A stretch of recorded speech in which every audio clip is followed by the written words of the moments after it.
اسرائیل اور فلسطینی جنگجوؤں کے درمیان فائر بندی پر عمل درآمد جاری ہے۔ ہفتے کو غزہ پٹی میں امدادی سامان کی فراہمی کا بھی آغاز ہو گیا ہے۔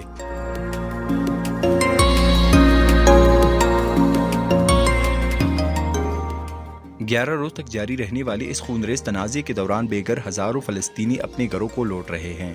دوسری جانب راکٹ حملوں کی بندش کے بعد اسرائیل میں بھی زندگی معمول کی جانب لوٹنا شروع ہو گئی۔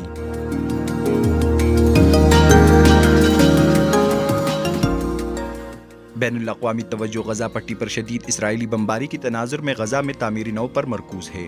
اقوام متحدہ کے مطابق غزہ کے لیے 18.5 ملین ڈالر کی ہنگامی امداد پہنچائی جا رہی ہے۔ وقاص ہارون، SportsStory.News۔